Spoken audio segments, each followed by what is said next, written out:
And I had all the videos, you know, VHS videos. It took up an entire shelf of a bookcase. Those were the days, weren't they? Kay has scored maximum, mucho,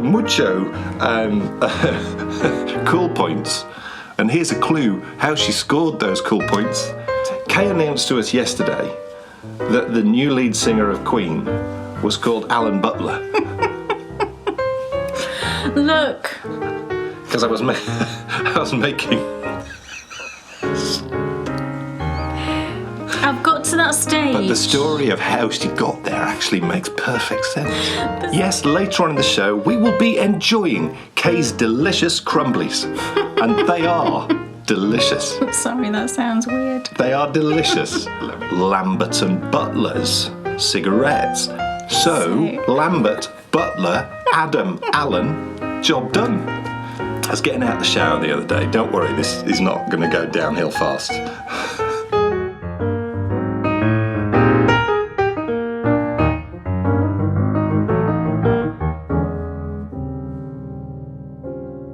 Welcome, everybody, to episode 150. Wow. Oh, yes. 150. Now, what a show we have in store for you today. Oh, yes, because I'm finally, on the home stretch of my colourwork cardigan. Yes. Oh, yes. And do you know Close to what? the end, aren't we? Yeah. You know, one serious decrease away from virtually the end. Finishing the neck. But then, of course, we've got to steek.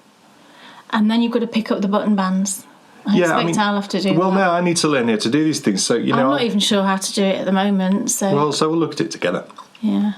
So you'll be having a really good look at that a little bit later on the show. But not only that, oh no, because Kay's got a free pattern launch. I have. And it's an absolutely blooming lovely one. Yeah, it's a cute little thing that people have been asking for past sort of 2-3 months. So I thought with it being our 150th episode, it'd be a nice time to just put out that as a free pattern. And I tell you something, if you had them, you'd be wearing them today. You would. It's very nippy today. It's lovely. It absolutely is. Well, you know we like it when it's a bit chilly, so we're very happy today. It was so cold today, I had to wear my hat when I went for my run. And as it's our 150th show, we decided that this time it really is the moment to push the boat out, because in today's Pudding Club, there's not one bake, there's two. Two? Yes, later on in the show, we will be enjoying Kay's delicious crumblies. And they are delicious. Sorry, that sounds weird. They are delicious, let me tell you. They are. Yes. Now, getting older. And I'm not talking about you, Mrs. Jones. All right, okay. I'm not going to go on. I don't know if this has been a realisation that other people have had, but I was getting out of the shower the other day and I thought, normally, you know, after I get out of the shower, I sort of fish out the things that I need, you know, from the cupboard after I've got out. Oh, right, the toiletries cupboard, you mean? Yeah. Right, okay. You know, when you get out of the shower, you need, you know, 1 or 2 things, don't you, to sort of set yourself right for the day. Deodorant and aftershave and... Yeah, well, or perfume. Perfume, I was thinking of you. I don't wear aftershave perfume, thank you. So, I thought, do you know what, I'm going to be efficient. And I'm going to, rather than be fishing around looking for the stuff, although I find it quite quickly, I thought, I'll get it out. So it's all there waiting for me when I get out of the shower. So that was fine. Got out of the shower. And then I looked at what was there. And the amount of products that were there worried me. And I just wonder if in our process of aging, we go through 2 stages. Right. So we start off in our 20s. Yeah. Oh, yeah. And we get out of the shower, we stick on a bit of deodorant, maybe a bit of aftershave or perfume, and we're off. Yeah. Yeah? And then you get into your 40s and you know, maybe into your 50s too, depending on how lucky you are. But you get into your 40s and slowly but surely additional items become part of your daily routine as you desperately cling on to your 20s, how you used to look. All these amazing products. I was gobsmacked actually the other day when we were, I mean, to be honest, I don't really understand what all these products are. Which products? If you go into, say, Boots is a high street sort of chemists and, what would you call it? Chemists and... It was originally just a chemist, wasn't it? But now... It is a chemist, a pharmacy, in other countries it would be called, but they do, makeup and toiletries and perfumes and, all those kinds of things. We were in there and I was looking for bio oil that I have to put on the scar on my chest, otherwise it's just impossible to wear trousers. Yeah, you can't really move, can you? No.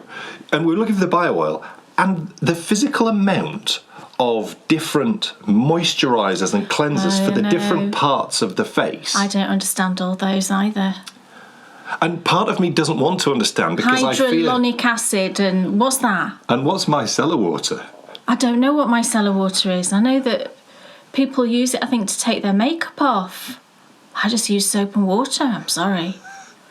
Don't understand that. Well, the physical amount of different moisturisers is just breathtaking. I mean, and the question you ask yourself is, because we were looking at, it was pills we were looking at, and it was something to do with cold pills years ago, right. And there was all these different types of pills, and we looked on the back, and the ingredients were exactly the same on all of them. Yeah. So you start to wonder on some of these moisturising things, is it actually... To be honest, I don't really believe in people spend fortunes, don't they, on ladies' moisturisers and men's as well, but I've never done that, and I've always just used oil of Olay, and I still call it Olay. I refuse to call it oil of Olay. Olay. I've always used that since I was 16. But look, back to my venturing out of the shower and seeing all these products. How many products do you think there was lined up ready for me to use? 6. You're actually not quite enough. Oh gosh, what were they all? Well, I'm not going to go... I don't understand. That's more than me. I literally moisturiser and then I put my makeup on. Deodorant and some perfume. That's it. To be fair, you'll be counting your makeup as one thing, won't you? Yeah. Whereas there's a number. There's lots of things. Yeah. That reminds me, actually, I had to order some new foundation the other day because I've nearly run out. Oh, You remember I had a foundation debacle? I don't know if I ever mentioned it on here. You did. Oh, right. Okay. Well, I've carried on using Clarins even though I'm not in love with this replacement. But it smells a bit fishy. It smells a bit weird. Yeah. And it still smells a bit weird. It's gone I've weird. kind of just got used to it. But the colour I was using, because of course they changed all of the shades. Let's just do that. They changed all of the shades. Yeah. And the shade I was using was just a little bit too light. So I thought, well, I'll use it because it's expensive. And then when I next order it, I'll order a tiny shade darker. So I ordered it the other day. And they asked me if I wanted any free samples. Right. With Clarins, and one of them was a men's thing. So I ordered... A men's what? I ordered you a sample of eye serum. Oh, okay. And I think you just dot it under your eyes. Yeah. I thought you'd like that. He does like... I was worried you were going to all that sort of gubbins. say like a makeup, because I know there is men's makeup though now, isn't there? Don't really go in for men's makeup. Neither do I. Look, creams and aftershave balms and yes.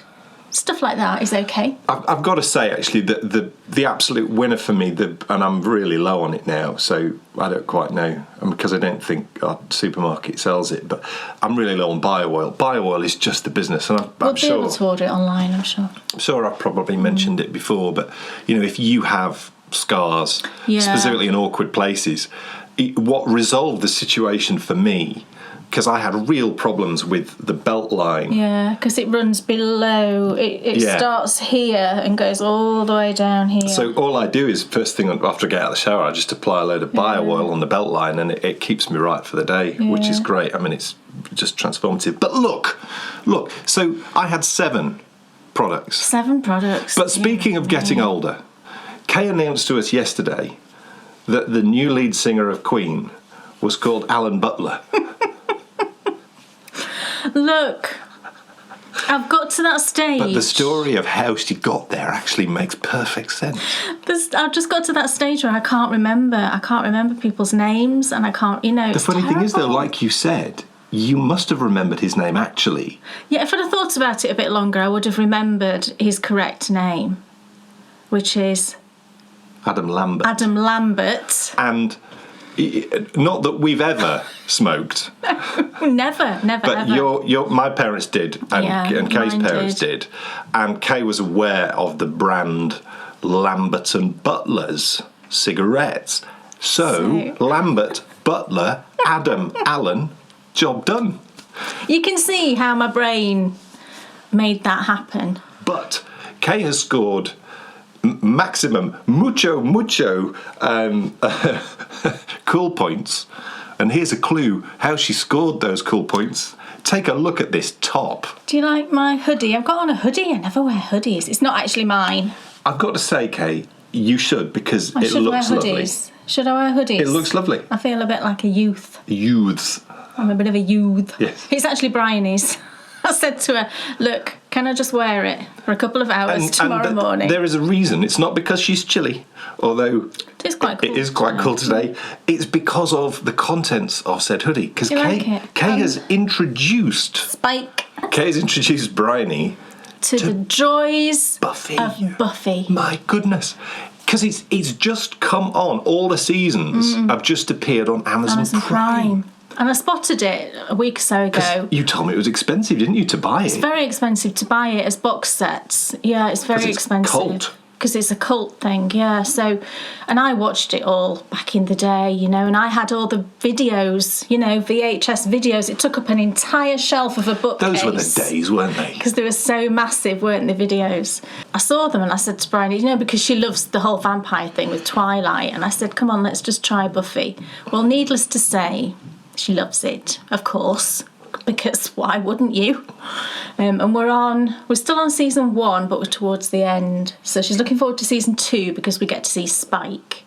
And I know she's going to love Spike. He's sort of definitely her sort of type of person that she would like. It's old, but my goodness, it still looks great. Yeah, and it doesn't feel dated. I don't think it feels dated. I think it's brilliant. It's brilliant, yeah. It's very watchable, you know, and I thought I did try watching it a couple of years ago, but she was still a bit scared of the sort of face of the vampire, because it's quite creepy looking, isn't it? But you very quickly get used to it, you know, how the vampires look, and she's fine with it now. She was just laughing about it, so I thought, I'll have a look around and see if I can find a sweatshirt or something. And I got this from Redbubble. Redbubble is brilliant. If you've never looked on it, I've used it a lot. Things, isn't it? Great for loads of things. Geeky stuff, yeah. And it's all different kind of designers and things, and they all sort of load their work onto Redbubble, and you can just go on and sort of browse everything. I get phone cases from Redbubble a lot, because Bryony's got loads of different phone cases. Is that like the BTS stuff and things? BTS and Twilight. Right. All kinds. They do all kinds of things. I'm sure they do Buffy ones as well. I didn't look, but I'm sure they do.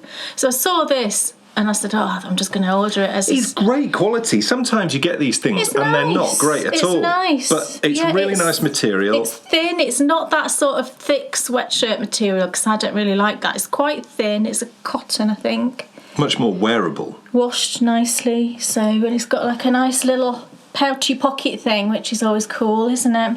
But it's not mine. I can only wear it for a very short amount of time, and I have to remove it as soon as I've finished recording so that she can wear it. Look. Anyway. There's too much knitting today and too much baking.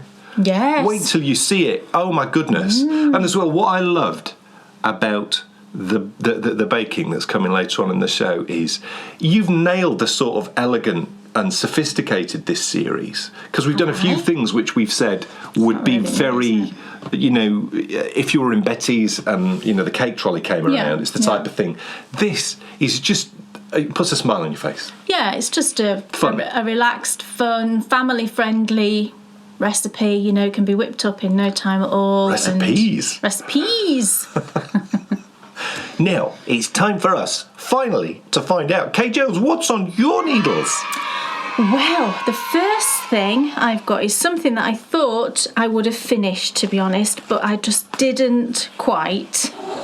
I was knitting like crazy, just trying to get it finished, and I didn't quite make it, but it's almost there. And it's the cowl that I've designed for the next platinum pattern that will be coming out the beginning of June. And I've just literally got about 10 more rounds, I think. You've just dropped a ball of yarn. It's fine. It's gone way over there. Do you know what? I think it's the first time that's ever happened to me. That's happened. It's rolled like miles away. Not miles away. It's over there. That always happens a lot to you when we're knitting, watching TV in bed at night. Yeah. It's always really funny. She's like happily knitting away, and then down it goes, and off into the bathroom. Off the bed, way over there. I'm like, I've got to get out of bed. Not happy about that. So yes, it's the cowl that will be the June platinum pattern, and I showed it. Not last time, I think the time before, and I'd sort of just started it really then, and I'm almost finished now. And this cow's called Raindrops on Roses, because that was my inspiration. As soon as you brought it out. Yeah, that was my inspiration. And I'm almost finished, and look, I love it. And it's quite long. Do you know what? Look. It's beautiful. I'm just on the ribbon, look. At the top or the bottom, whatever you want to call it, and we didn't need music there at all for that because Kay was providing her own backing track. Oh, did I? Yes. It has a tune. Oh, I love it so much. I can't wait to wear it. This I'm definitely keeping. Yeah, I like that one. I'll tell you what the yarns are in a second. But I went down the sort of route of this grey yarn for the raindrops, and you can see it's got these big fat raindrops in there. And then the roses colours, I've gone for all these kind of creamy peaches, which I think works lovely. I was worried that this one was a bit dark, but I think now I've seen it all, I think it's fine. The yarns I've used for the raindrop section, this is what I've got left. I used about 60 grams of a 100 gram skein, something like that. So you could even, if you've got, because quite often, if you've knit something, shorty pair of socks or something, you might have 60 grams of a yarn, but in any case you've got a good chunk left to use in other projects. So I've got about 40 grams left of this. So this was the main colour. It's not even the main colour, this was the solid colour, the raindrops, and it was the Uncommon thread, Uncommon Everyday, which is just a 100% merino, and the colour was Nimbo Stratus. So this is really where it started for me, where the design started. I had this skein of yarn and it just made me think of rain. It's clouds, that's a type of cloud, so it made me think of rain, and then that just sort of led on to the design. And then the roses sort of yarns, I've just used a variety of mini skeins. This last one I'm using right now, and the first one I used, so this bottom one for the ribbon, and the top one for the ribbon were from the same dyer, and it is West Green Loft, and it was part of a set. Gosh, I've not heard of that. Have you not? No. Oh, they're nice yarns. It was part of a set, I think it was called the Chintz mini skeins, and it was all these lovely soft pastel-y shades. And then this one is Sherry Iris. It's one of her sparkle minis from, I think it was the Easter box that I got. This one I absolutely love, and this actually wasn't a mini, this is a full skein I've got, so I've still got almost a full skein. And this was from Pixie Yarns. I'm going to hold it close because I just love these speckles. I've got enough left to make a pair of socks with, so it may be that I use it for a design in the future. But I'm going to hold it close so you can see. Look at the speckles. Aren't they just gorgeous? And this colourway was called Three Friends. I love that. So that's Pixie Yarns. And then this sort of more brighter sort of peach with specks of grey. This was from my advent calendar that I got last Christmas. It was a Friends advent calendar, the TV series from Down Sheepy Lane. And this was one of them. That's the one that you forgot you'd ordered. I did. And you didn't message her to ask her. I did, yeah. I was like, do you know what? I think I've ordered this, but I can't remember, and I'm too worried to. I'm not messaging her because she'll think I'm silly. She will, and then she'll say, oh no, you didn't, and then I'll be really sad. But I did, and it came, and it was great. So that's all the yarns. So you've got sort of 4 repeats of the grey, and then 3 bands of stocking stitch here, and then top ribbon and bottom ribbon, and it's just a really nice length. And I've based the sort of length of this on my Philosopher's Cowl, which is another design, Harry Potter design, and I wear that all the time, so I can't wait to have another cowl that I know I will wear all the time. And it's just fun with the stripes. So I'm almost finished. I've just got, I think, 8 or 10 rounds to go.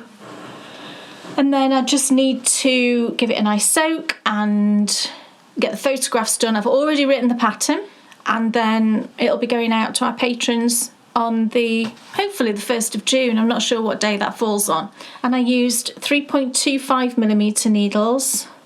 And I carried on using the carbons. You know how I think I said before I wasn't keen on carbons, but actually they've been all right for this project. I did get some Knit Pro Novas to use because I thought, well, I'll cast it on with this and then I'll get some Novas. But I got the Novas, but I just carried on with these because I thought they were fine. They weren't causing me a problem, so I was quite pleased with that. So I will use these again. That's good. Persevered. So Raindrops and Roses, that'll be coming out very soon. Dan Jones? Yes. What's on your needles? Well, would you look at this? This is going to be tricky to show. Move your bag. It is huge. It is huge. I hope Look. it's not going to be too big. I don't think it will be. There's no way it can. The only problem we could have would be if the sleeves were too long. No, and there won't be. I'm sure there won't be. I've done an awful lot of colour work. Yeah, you were down here, I think, weren't you, before? Yeah. So And it is, I mean, it's pretty. It's not pretty good. It's really good, actually. the practice I did on those hats, thank goodness. And it's got a lovely amount of stretch as well. It really has. It's And you great. can't, I'm not seeing any floats back there too bad. No. You know, and the 1x1 colour work is, I mean, it's good for practice, isn't it? The 1x1 colour work. Yeah. But also, you can, you know, if you're not careful, you can get one stitch that kind of goes skinny and slips kind of behind the other, and one becomes very prominent. Yes. Which has happened to you before, Yes, hasn't it? that is exactly what was happening on the Yeah. hats. And I wouldn't have known that was going to happen had I not knit those hats. So as you'll remember, like a year ago, on those hats, I seem to recall it was the contrast was sucking it on. The blue was disappearing. Well and remembered. the white was really jumping out. So what I do is I alternate every stitch. So if on the first round my yarn, if I went over the top with my yarn first time, when I come back round the second time I go underneath. And then it's the same on the next stitch. I alternate every stitch. That way then it totally gets rid of any yarn dominance. The dominance. And, you know, some people don't mind the yarn dominance. It depends on the design, I think, really. You're right, because sometimes it can be beneficial, can't it? Because it can help the colour work to stand out. Yes. But on something like that, yeah, it can just make it look kind of slightly wrong. well, if you had yarn dominance with this and the blue was disappearing, just like it was on those hats I was making last year, it would just sort of negate the whole purpose of doing this. It would just make it pointless. You want the blue to be there so you see the contrast between the white and the blue. And it looks brilliant. And so, I mean, now you've got this whole, I mean, I don't know how you're doing it. This would drive me insane. But look, he's got the whole cardigan underneath his needles. But look, I mean, when you see it like that, isn't it lovely? I think it'll be perfect for you on it's gonna be like great. a cold morning. And I'm going to wear it out. cool. I mean, gosh, I mean, it's not, you know, some things I won't wear out. Penguono comes to mind. Haven't actually worn it, can I just say? I've never worn it. It's because of the sleeves. I honestly don't think I'm ever going to wear it, not even in the house. It's just not very comfortable. I don't think that means it wasn't worthwhile doing it. No, absolutely. Well, Because it changed your opinion of knitting my tank top. yeah, I mean, it definitely had its uses. It's just a shame, isn't it, that I spent all that time knitting it and I'm just not wearing it. I mean, but this is fantastic, and I can't wait to have it. And there's going to be a lot of finishing work with this, though. There's an awful lot of ends. You know, we've got to sew the pockets down. The pockets are down here. Look, they all need sewing on the inside. all of there's masses and masses of ends. I've got to sort out the underarms, they need grafting. And then obviously there's the steeking and the picking up. So there's still quite a lot of work to go. But, you know, goodness me, it's an awful lot of knitting, that, isn't it? I am getting closer, like much closer, maybe, to knowing what comes next. And if I'm right in what comes next, it's awfully exciting. Awfully exciting. It's very posh. Well, I suppose I was at one time. I've beat it out of him. It's really, really, really exciting, and I'll talk about it more in the next Return to the Centre of the Yoke. And in the last Return to the Centre of the Yoke, it was a really interesting show because what I did was I compared this knit with the Solia, which I knit in 2018. They've been my first two colour work garments, and it's been really interesting to sort of take a step back and go, what were the good points, what were the bad points, which did I enjoy the most, and which would I knit again? So watch that and you'll find out. But the yarn he's using is Drops Charisma. I've spoke about it so many times, and the main colour is 77. And this is so funny because I was watching Jules this morning. She put out a new episode and she's knitting a jumper. Can't remember what it's called, Jules, I'm sorry, but it's one that's got loads of different pink colours at the top, but then the body of it, she's knitting in this exact yarn. Oh, wow. In the same colour. I thought when she showed the number, I was like, I'm sure that's the same number, and it is. The only thing that I was surprised at, and I keep checking the pattern on this, but I'm right, is I just thought this would be longer. Do you know what I mean? Could be gauge. It might look longer on the pattern. Yeah. You know, if your row gauge is shorter, then that bit'll look shorter, won't it? Yeah. Because row gauge, I find row gauge really difficult to actually achieve in a pattern. Yeah. It's normally one of those things that it doesn't really matter as much as your stitch gauge, because if with your row gauge you can adjust the number of rows that you knit. So it's not normally as relevant. What else is on your needles? My next project is a hat. Oh. And I only just started this a couple of days ago. This is exciting.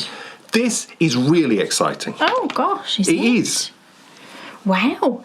Well, the next item it's not the next actually, the third item for the Bakery Bears Knitting University is going to be a hat. Coming in August. Yes, so the first one is still going out at the moment, isn't it? Yes. It's getting towards the end. I think it finishes next Tuesday. So the first course was Magic Loop socks. Yeah, which is the short and sweet socks. So that's almost coming to an end. Brand new exclusive design, as Kay said, short and sweet socks. Yeah. At the moment, we're filming the second one, aren't we? Which are the Oakworth socks. Which starts on the 2nd of June. And they are DPN socks. Yes. And then the third course will be a hat. Because I think... You're saying what's going on in the hat, or are you keeping that secret? No, I'll say briefly what's going on with it. It's massively exciting. I just think it's a small project that we can all knit through together, and I wanted to include something in this which could well be new to people. So this hat, I'll show you. I've done the rib so far, and she'll tell you the best bit in a minute though, because it's cool. Done the rib so far. Look at that rib. And I've used a slightly sort of textured rib, and I think it looks great. Isn't the yarn fun? It's just like, it's got a whole ropey thing going on. It's like, I'm seeing fishermen. The yarn is Hedgerow yarns. It's a DK weight, and this actually was a sock set, and I'll explain to you why I'm using a sock set in a minute. So it's a DK sock set. So you get 100 grams of the main colour, which is this lovely sort of speckly goodness colour, which is lovely, and then 20 grams of a solid. There's no colourway for this. It was a one of a kind. It was a gift from a lovely friend actually, this, maybe last year. So it's a one of a kind, 2004. That's not the year. That must be number 2004.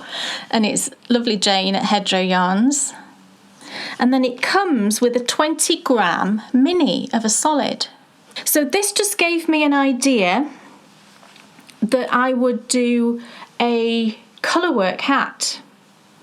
And I just think I've never done a colourwork hat where I've used like a speckly yarn, but I know that it looks really pretty. I've seen lots of people who have done that and it looks really pretty. So I thought, let's give it a try. So there'll be a colourwork thing going on. I'm not saying exactly what, but the colourwork will be in this. The design is amazing. Well, is. I've chosen something that, and again, it's funny this, because the same person who gifted me this sent both of us a book on different colourwork charts. Yes. And it's like I've got it here. I can show you the book, actually. She sent me this, or sent both of us this. And it's like it's certainly not homemade, but it's more of a kind of self-published thing, I think. Yeah. But it's not from Shetland. It's from Shetland, actually. It says printed and published by the Shetland Times Limited. Just brilliant. Lerwick in Shetland. And it's brilliant. It's just absolutely packed full of charts. Look, I'm telling you, it's really fantastic. I want to get myself in a position where I've got a jumper recipe that I can plug in my own. You can put your own into. Yes. I mean, that would be great, wouldn't it? So I'm using this, which was gifted by the same friend, and the yarn. So that's just such a lovely thing. When you consider, we've just been talking about this, and also, you're thinking about the sort of key skills that any knitting university should be imparting in their first sort of batch of courses. Colour work, bring it on, baby. Yeah, and again, I mean, what I'm going to do, actually, I will just say that I'm going to knit this one, and then I'll be knitting another sample with all of you as we're actually going through the course. But I wanted to have a sample knit up so that everyone could see what the finished hat will look like, and then I'll choose some more yarn and knit a second one along with everyone else. But what I will do, as I've done with all of the other courses that I've done, I will just cover all of the little sort of hints and tips. And one of the things is when I cast on now for hats mainly, not for socks. When it's socks, I do it a different way. But when I'm casting on for a hat, you can get that jog, can't you? Because it's in the round. But I do something now that really just makes it disappear. And I'll show you. Can you see here where the yarn comes out? That's the start. And there's no jog at all. It's really neat. So that's one of the things I'll be showing you how to do. And I love this rib, it's just so pretty. Oh, I'm going to show you again, because it's just so pretty, isn't it? Isn't that lovely? I actually went onto Jane's shop to see if she had some more of these DK sock sets in, but her shop is on a little holiday at the moment. I'm not sure if I saw that she was opening her own website, but I could have got that wrong. It's an Etsy shop at the moment, so I might have got that completely wrong. Don't hold me to that. It came back. Oh, right. You throw the ball away and it comes back to you. So I've done the rib, and I've done the rib on 3.25mm. I wanted it to be nice and not dense, but I don't like loosey-goosey fabrics. I'm not really into that. I like something to be quite substantial. So even though this is a DK, I'm doing the rib on 3.25mm, and it's just produced the most lovely squishy fabric. And then I will move up to either a 3.75 or a 4mm. I'm not sure at the moment, because it's going to have some colour work in. I'm not decided what size needle I'm going to use for the body of the hat, because with colour work it can suck it in, can't it? So I just want to allow for that by using the right size of needle. And the chart that I've chosen to use, it's a very quite basic sort of chart, but I think it's quite bold. I'm hoping it will be really effective with the speckly yarn as the background, and then in the colour work, you'll see this peachy colour as well. There are tiny hints of this peach in the yarn as well, only tiny little hints, but I think I liked it because it is a nice contrast. I think it will stand out well against the speckly yarn. I don't know what I'm going to call this yet. I haven't sort of conjugated that in my head. I'm going to wait to see what it looks like, and then it'll probably come to me what I will call it. So that will be coming, as Dan said, in August. And I'll be knitting it. Oh, will you? Absolutely. Oh, Because right. I have a certain type of colour work which is my favourite, and that is what this is. It's a very rhythmical chart. And the other thing that I like about using a DK weight is if you don't have any DK weight in your stash, because I know it's not necessarily a weight of yarn that people do hoard particularly, you can just double a fingering weight and that'll work out fine. So, you could just go to your stash, pick a speckly fingering weight and a solid and double it and you'll be away. So I think that's really cool. And I did this just in an afternoon. I just worked away on this and it was really nice. Nice little projects hats, aren't they, I think? Great, great little sort of, people like to say palette cleanser, don't they? Don't really go in for That's sayings, called but an amuse-bouche. I know, yeah. So we will not say palette cleanser, we shall say amuse-bouche. It's a nice little sort of in-between project if you've been knitting some larger things. It's I nice suppose it just to depends knit on the type of something knit you smaller. are. If It you does, want something, that's true. if you want to be able to reel something off and go, yes, I finished something after knitting something big, it's a winner. Yeah. But also as well, I think hats, as we've spoken about with regards to the clay quat, hats are brilliant at honing a technique. Yeah, which in this case will be some colour work. And I'm a firm believer now that with colour work, you need to be doing it regularly. I think, certainly I do, to stay good at it. I mean, I haven't done colour work in a while, so we shall see. And I use the two-handed technique, but look at your amazing Susan B. Anderson split-back snowflake hat. I mean, Bryony loves that, and she wears that. And what I will probably do it on when I record. My abysmal effort. When I record the videos, is I'll show you how I would do it with two hands, and then I'll show you how I would work it with one hand as a right-handed knitter, as a thrower.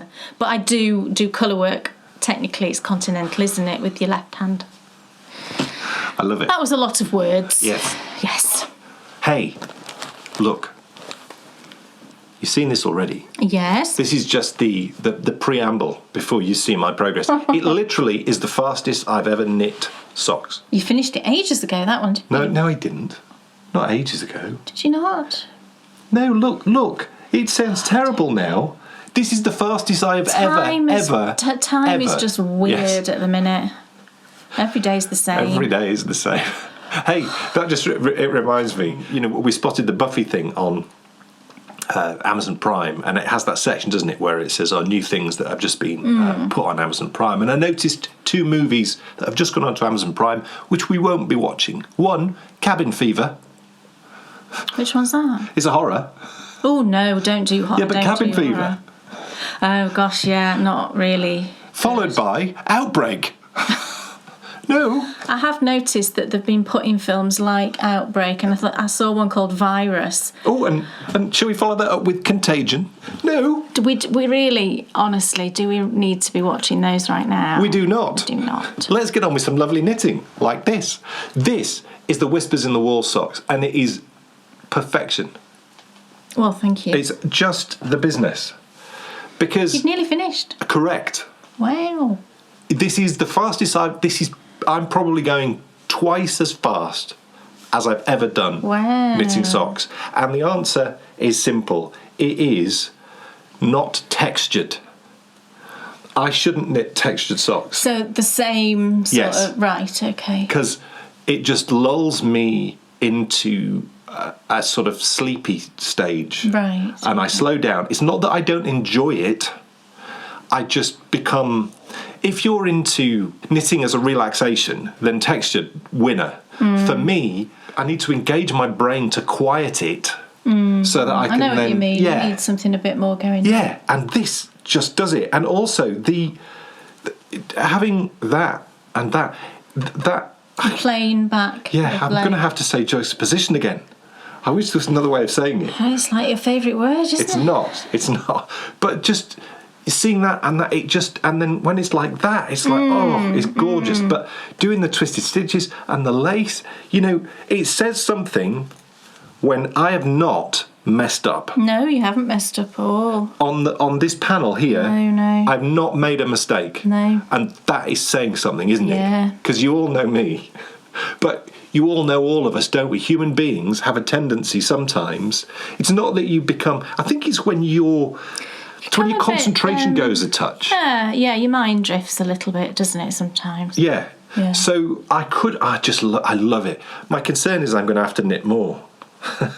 That's not really a concern, is it? But I must show you his pickup in the corners because it's absolutely perfect. It is on that side. Look at that. It's on the other side. Look at that. Look at his corner. Here. It's just absolutely perfect. Well done. And now look at my corner here. Well, do you know what? I can sort out that loose stitch there. Yeah. On the other side, you can sometimes get... And this is here. I've nailed both sides. Right. It's brilliant. I've nailed both sides. On the second side, I find you can sometimes get a loose stitch, and this is because I think it's in a spiral. And I think you've got an extra something going on the other side. But I know now how to... You see, I'll show you the other side. Can you see there's a loose stitch? Here. There. Look, you're right. She's a genius. I know, yeah. It's exactly the same. Yeah, and it's the last stitch on the sort of top of your sock. And it's that one that becomes loose. And I think, my theory is that the reason that's loose is because there wasn't on that row there, before you start going back in the round again, it ends, doesn't it? And there isn't a stitch following. And it's the stitch following that tightens up the preceding stitch. So you can, in the finishing of the sock, fix that? Yes. Because all I do is I go to the back of the work. In fact, you can do it from the front. But if you follow the line of where that loose stitch is... We should do a tutorial on this. And it's more difficult here because you've got a pattern going on here. It's really easy on a plain sock or something which is less patterned, but we'll still be able to do it. All you do is you kind of pull out that and tighten up that loose stitch and then work it backwards like that. And you can even out the sort of looseness. I did it recently on a sock that I'm knitting, a design sock. I can't show you because it's a surprise Could one, we do a tutorial on this? I can when I get to a sock. Well, use when mine. It's at that stage. I can't... Oh, right, okay. It's a bit more tricky on this type of sock. But I'll have one that... I'd love to do a tutorial for this, for all of you guys, but number two, so I can see how you fix it. And it evens it all out. And I did it the other day on a sock I'm just knitting, and it just worked perfectly. I'd love to show you, but I'm not going to because it's a surprise design thing I'm working on. But yeah, we can sort that now. Cool. The yarn is this, and it's just... I need to order you some more. It's gorgeous. What for?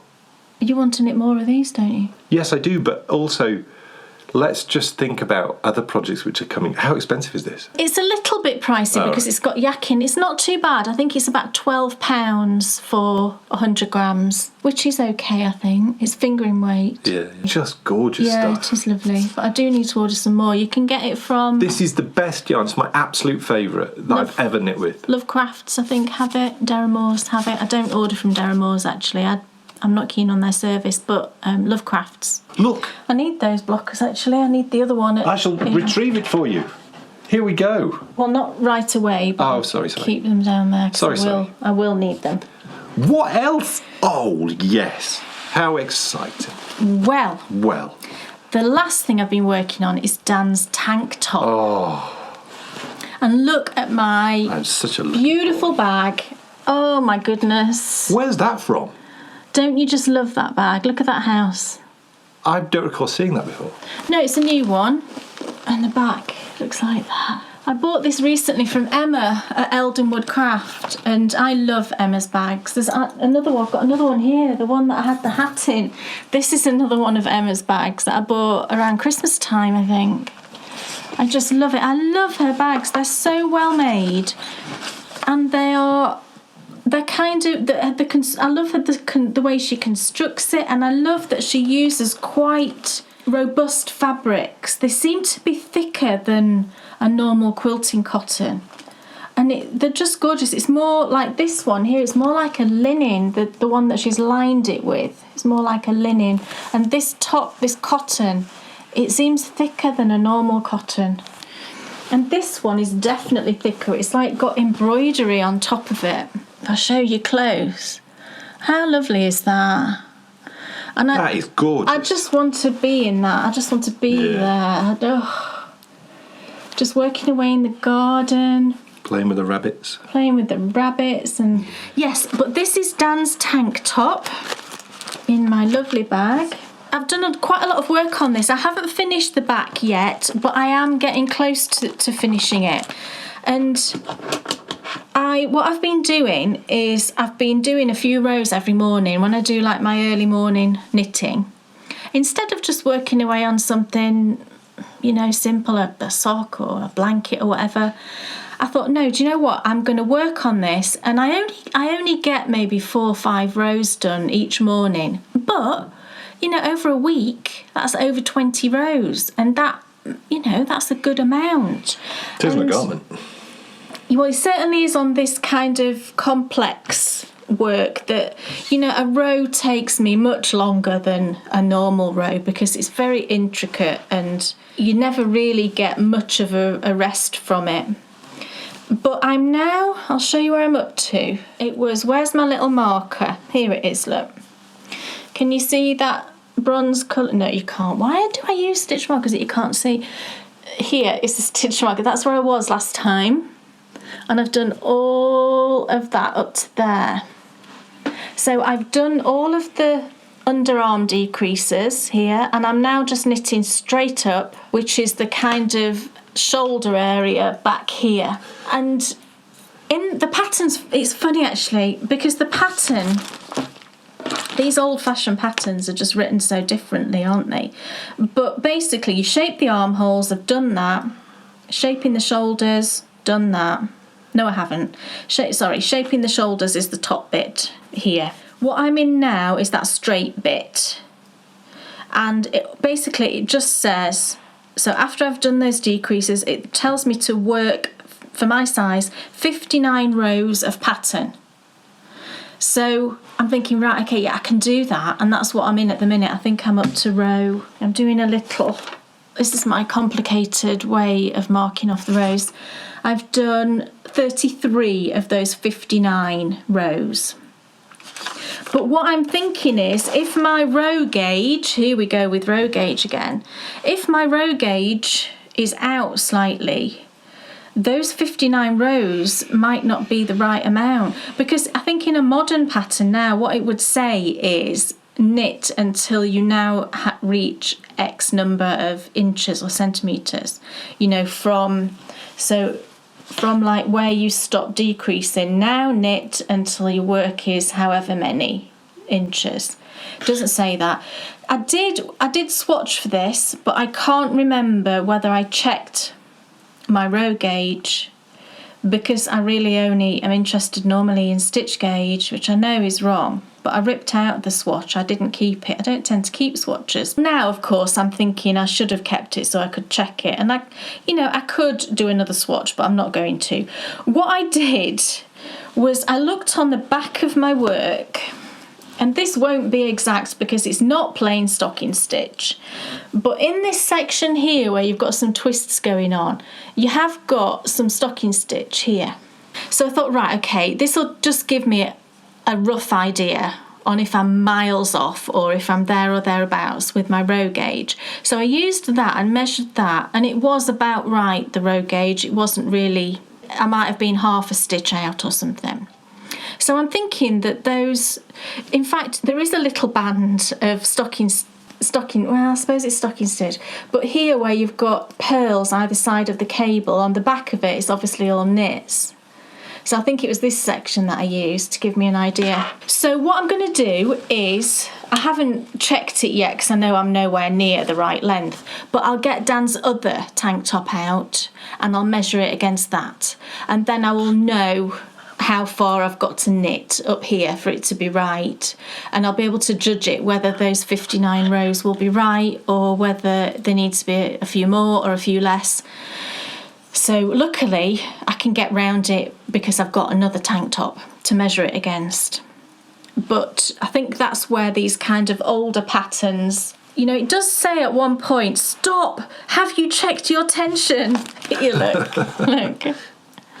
So what it's saying is, this pattern is correct as long as your gauge is exactly the same as I've got, which of course we should all do that. But I just find row gauge to be really tricky I don't know why. I think it's much more variable, I think, than stitch gauge. And it's probably because a knit stitch isn't square, is it? It's more of like a rectangle shape. So that's maybe why there's more of a difference. But I'm really pleased with the progress I've made. Gosh, I was really worried because, right, when I measured it before I started doing the decreases, again, I measured Dan's tank top he's got already, and it was 17 inches. The pattern told me to knit to 16 and a half, I think, inches. So I thought, right, okay, that's pretty much right, because then with a bit of stretch when it's washed, that'll be about right. So I measured it, and I got to about 16 and a half, almost 17 inches. Thought, great, start the decreases. But then, for some reason, when I was knitting, after I'd done the decreases, I was knitting it and I'm thinking, I'm not sure that looks long enough on the side here. So I measured it again, and on the side bit, it doesn't measure 17 inches. And then I panicked, and I'm like, no, hang on a minute, don't panic. You measured it before like 25 times and it was fine. So I measured it again, but I measured it in this section of the cables. And in this section, it does measure that. But because the moss stitch on the side, I don't know can you see how it curves? If I'll show you the rib at the bottom, it goes upwards. Yeah. Because this is obviously a tighter fabric than the cable in terms of, rows. But what will happen, obviously, is when I sew it together and then block it, this side bit will pull down. And that is why I think it's kinking a bit. Can you see there's this kink in it around here? And I think that's why it's kinking, because this has got a different row gauge to this moss stitch. So it'll all even out. I know it'll all even out. But that did cause me a bit of a panic. I was like, oh my goodness. But look, I want to wear it. Isn't it cool? You look cool. I know, and there's a female version. I'll show you on the front. I'm absolutely vest. Not going to knit one for me, can I just tell you? Look, we could look like that couple. How funny would that be? I do think it looks lovely on her. It does. I think it looks really nice with a little collared shirt. It does. It's really pretty. So this is the his and hers Aran vest with neck options. Yeah, is it Peyton's? It is. It's Peyton's his and her Aran vest with neck options pattern. So I'm working away. So the next time I show you this, I will have finished the back and I will have started the front. Yes. That's my goal, because really I've not got that much more to go. And I did think at the time, I thought, right, I could just power through these 59 rows, couldn't I? Not work on anything else and just knit on this, but I know that makes me miserable when I do that. Yeah, you totally. So I thought, I'm not going to do that. I'm just going to do 4 or 5 rows every morning, and then I can forget about it and it'll get work, it makes progress. Folks, yes, it's time for Pudding Club. And this one is a little bit of a cheat because it's not exactly a pudding. But we wanted to do something extra special for this episode. Not only is there one bake, but there's actually 2. And when you want to talk about something that you can pull out any time, for young people, for old people, really at any occasion too, because they'd be perfect for afternoon tea, they'd be perfect for a children's party. Equally though, if you're looking for little fun, lovely things to eat after a dinner party, I'd totally get these out. Yeah, and kids would have them as a dessert, I think, after their dinner. With some ice cream. With some ice cream, yeah, or because just by they're soft itself. enough to have with ice cream. Yeah, or, if you go out for a walk, pop one in your pocket. Absolutely. Little treat. So, folks, it's time, finally, to get over into the kitchen and take a look at Kay's delicious crumblies.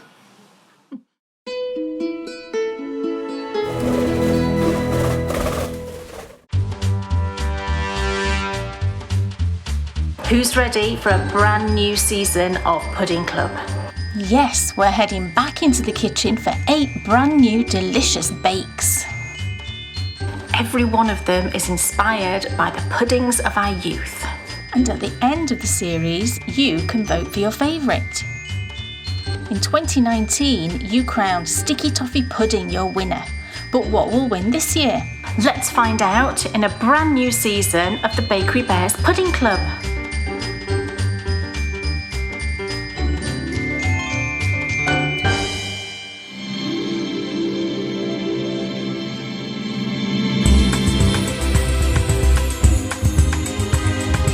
Ladies and gentlemen, I'm delighted to introduce you to one of my absolute favourite things to bake and most certainly to eat. These are my double chocolate crumblies and my custard crumblies. When you bake these delicious biscuits, they will be gone in a moment, and that's not just because they taste delicious. The secret most definitely with the custard crumbly is the texture. They're light, delightfully crumbly, almost scone-like, and one is never enough. But what exactly are these gorgeous bakes? Well, in the UK, they're a biscuit. The word biscuit actually derives from the Latin biscottum, and the word still lives on today in the Italian biscotti, a delicious hard biscuit which you dip in coffee. Both of these beautiful bakes are utterly delicious. They're adored by children and grandchildren, but equally they're a little bit of fun if you have guests around for a tea or coffee. So let's get into the kitchen and get baking. Okay, so what are we going to need for our delicious biscuits? First of all, some flour. Now, I actually managed to find, can you believe it, self-raising flour. I felt like I'd won the absolute lottery when I saw this on the shelves. But if you can't find self-raising flour, you can use plain flour, and all you need to do to make it into self-raising is for every 150 grams of flour, you need to add a teaspoon of baking powder. So that's if you can only get plain flour. If you've got self-raising flour, we're just using it as is. Two different types of sugar. We've got some caster sugar and we've got some icing sugar. We've got some lovely butter. Just use whatever your favourite butter is. We've then got some golden syrup. You're only going to need a little bit of this. So if you've just got a little bit like me, you've only got a tiny bit left in the bottom of my bottle, that's fine. We've then got some vanilla paste or extract, whichever you've got, but you want the really good vanilla, the proper vanilla. You don't want the nasty essence, which is just really unpleasant. Some fun, hundreds and thousands. These are optional, but if you happen to have some in your cupboard, then by all means you can use some. I've got a bar of milk chocolate. It's entirely up to you, you know, what variety you use. You might prefer plain chocolate. I actually really like this Lindt extra creamy milk chocolate, and this is a 100-gram bar. So whatever your choice of chocolate is, you're going to need 100 grams. We've then got some cocoa. Normally I always use Cadbury's Bourneville cocoa for any baking, but this is nearly empty and we couldn't get this in the supermarket, so I'm going to use partly that and then partly some very posh Green and Black's organic cocoa. So again, whatever cocoa you can get hold of. Now, you've got to have cocoa, not hot chocolate powder. There is a difference. You want the pure cocoa. And then the final thing is custard powder. This is just Bird's original custard powder. Very easy to get hold of in the supermarkets. So what about our baking notions? We're going to need a couple of bowls, just some nice mixing bowls, our usual weighing scales, a nice wooden spoon for mixing, spoons for kind of measuring out, and then a sieve. We are going to use a sieve for this recipe. With regards to the baking tray, you want a really nice big baking tray, the biggest one that'll fit in your oven really, and that saves you having to use 2 trays. And then I've just put a piece of non-stick sort of baking parchment in the bottom here, just to stop our biscuits sticking. Okay, so that's everything we're going to need for this recipe, so let's get baking.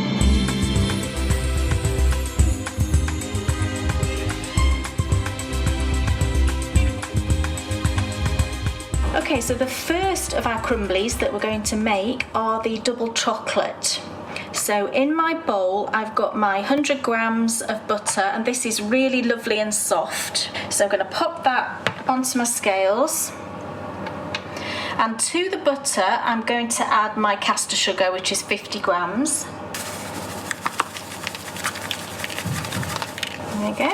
There's 51 there, but we'll let it off. Sometimes when you get caster sugar in the bag, you can find that it clumps like that. Can you see that sort of clump there?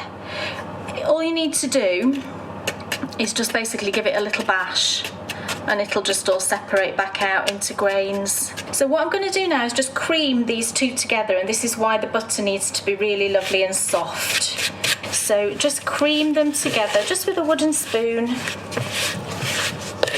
And I really like this recipe because it feels really old-fashioned. Because this is, you know, the creaming method is the traditional way that cakes were always made. You always started with the butter and the sugar being creamed together. So it kind of feels nice and sort of vintage. So when I say cream together, I mean, I'm sure lots of you will have heard that term before. But basically all I'm doing is I am mixing them together really to produce this lovely soft creamy mixture. So give it a nice little bash. I like to give it a sort of a good little bash around, because then it does really get that sugar lovely and mixed in with the butter. There's no need to do this with an electric beater, honestly, there really isn't. If your butter is lovely and soft like mine is, a bit of time-honoured bashing about with a wooden spoon I think is good for us. And that'll be fine. Now the first thing I'm going to do before I add the dry ingredients is I'm going to add a tablespoon of the golden syrup. Now what this does is it just gives a little bit of chew to the biscuits, stops them being kind of that really crumbly texture and makes them a little bit chewy. So you're going to need a tablespoon. I kind of judge this by eye if I'm honest, and I'm just going to put in what I estimate to be a tablespoon, which is just basically a good squirt. That looks about right. And then just mix that into our already creamed mixture. There we go. So now we can add all of the dry ingredients. So I'm going to measure the flour and the cocoa into a separate bowl because we're going to sieve that in. And the reason is because the cocoa particularly, you can also clump a little bit, I find. So we are going to sieve those in. So first of all, I'll measure the cocoa in. And we're going to need 25 grams of cocoa. So I'll finish off that one first. And then we're going to top it off with the posh stuff. I haven't used this before, so let's see what it's like. It's slightly darker, so let's make that up. It's quite a bit darker, look at that. There we go. We're just going to put on top of that our flour, which is 150 grams.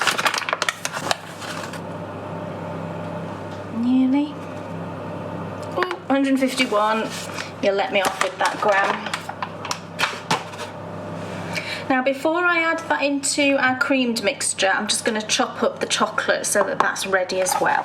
So I've got my lovely bar of chocolate here, and it's already kind of marked out in little grids. But what I'm going to do is just basically chop it up. And we don't want it to be in tiny little pieces. We want it to look kind of like, you know, as if you've bought some chocolate chips or chocolate chunks. Some bits, you know, you'll have smaller bits, you'll have bigger bits. But this is what I like about using, you know, a proper bar of chocolate. You do get more texture in your biscuits because you've got those sort of different size chunks. The sort of biggest size you want is sort of like this, whatever size that is. So you can see we've got some bits that are bigger, some that are smaller, and that's absolutely as it should be. If you see any bits that are particularly big, just bow back in. That looks about right to me. So now we can put that to one side for 1 second. So the only other thing we need to add is just a blob of vanilla. So I actually got a teaspoon and I'm just spooning out the last dregs because there's not a lot left at all, but there'll be enough. There we go. Just give that vanilla a little mix in. And the vanilla with the chocolate I think is just lovely. So now what we can do is sieve in our dry ingredients, so the flour and the cocoa. And by sieving them together as well, it amalgamates the two, so you get a nice sort of even mix of cocoa and flour going in. So I find that just turning it over like this just helps it go through the sieve and turns your flour into lovely chocolatey flour. Brilliant. So just go with your wooden spoon, we're just kind of effectively, we're rubbing the dry ingredients into the butter, you know, the creamed butter mixture. So just keep going until it looks like you've effectively sort of rubbed all of the dry into the creamy butter.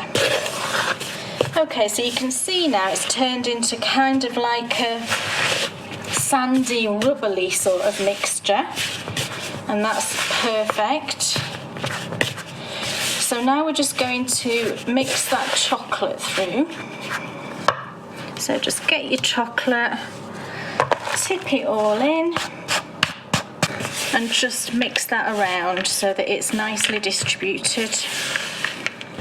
So now we need to form it into a dough, and to do that we're just going to add some milk. Now go gentle with this. I'm just going to add a little bit at a time and then give it a mix, and you want it to be a soft dough but not too overly sticky. So I tend to just sort of dot it around a little bit. And then go in and mix that in and see where we are.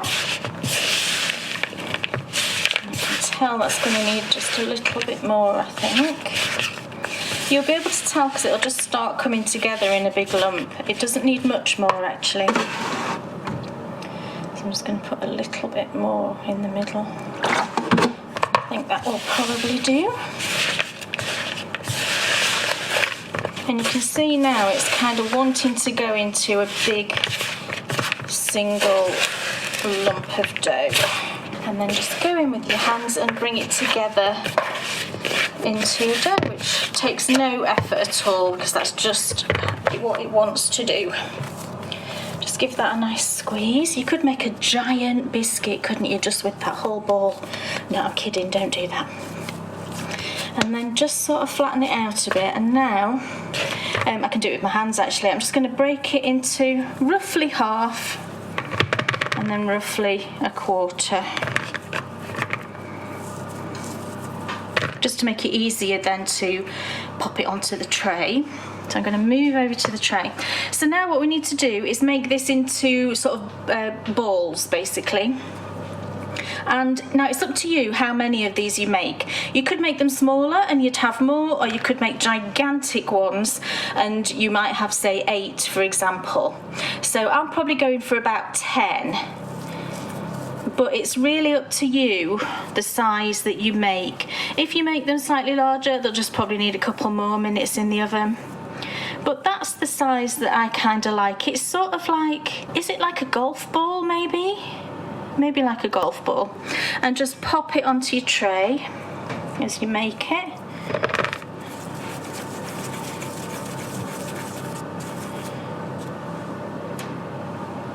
So just keep going until you've used all your mixture. This is a great one for children because I think they would love doing this, and it's not overly messy, you know. We're not making too much mess. Just make sure they've sort of got a nice amount of space around them because they will spread. It's a lovely texture, it's kind of like Play-Doh. Don't worry if some are slightly bigger than the other, you know. That person will just be lucky if they get a bigger one, won't they? Perfect.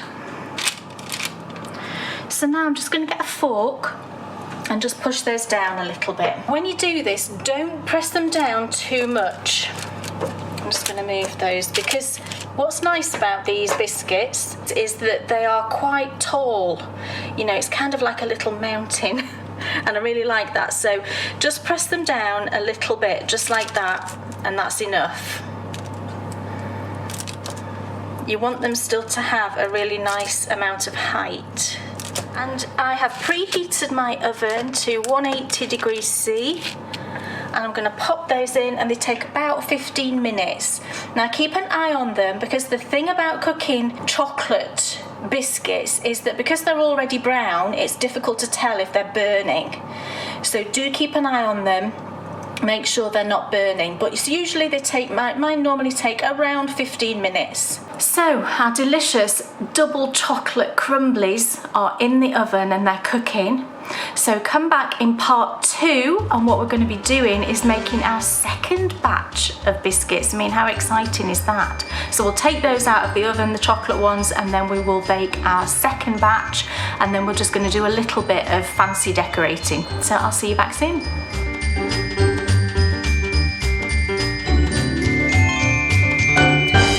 What a start! Wow! To say that these double chocolate crumblies are delicious would be an understatement. Oh yes, and wait till you see. I just love the decorating. I do love the decorating because... It's very childlike. But, you know, you'll see later, if you're having a lovely dinner party and you want some fun, you know, you don't necessarily have to put the hundreds and thousands on. If you just left it with, as you'll see later, just left it with the white icing over the top, that looks really chefy and really elegant. The hundreds and thousands then put a smile on your face, so it's totally up to you. Talk about delicious. And also, if ever there was a thing which highlighted the fact that the differences between English and American English, it's the word biscuit. I think the mistake that we all make is just because we say the same words that we both understand, we think that it's the same language, and it's not. No. Because I found out now that the reason why in the US you say cookie is because that is a derivative of a Dutch word that came over to America with Dutch immigrants, spelt something like Koekje. Right. And that's where the word cookie came from. Whereas in England, so many of our words are either Norman or Latin, and as you found out at the start of part 1 there, biscuit, biscotum, is what we've called these things since the Romans were here. So that's why it's called biscuit. And of course, as we found out, biscotti, and I totally didn't get that. I'd done all the research, found out about biscotum, and well, yeah, biscotti. Part 2, though, is where it gets even more exciting because, what did I crown a favourite?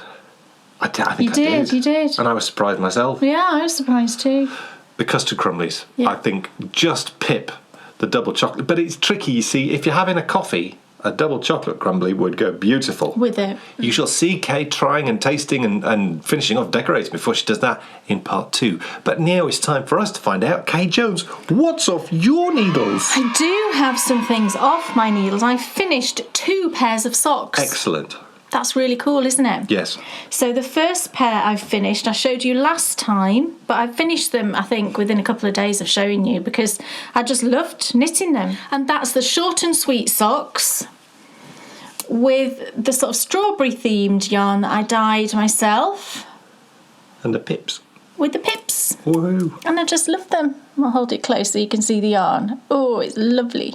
I don't know if I'm going to give these to Bryony now or maybe I'll save them for a bit. I do tend to, maybe I'll keep these, I don't know. I do tend to give all the socks I make to Bryony just because she loves them so much, and she wears her hand knit socks every single day, and I don't always wear them every day. No. Because you're a slipper girl. Yeah, I like slippers in the house, and socks and slippers is too much for me, so too warm. Yeah.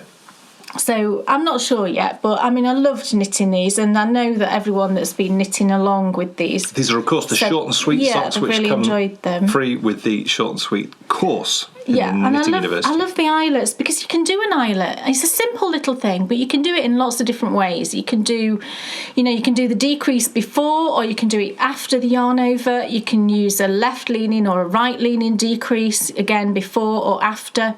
And I've tried all the different methods, and this was the method that I liked. I never would have known that. Yeah. I liked this method the best because it just produced such a neat little eyelet, and the decrease is not that noticeable.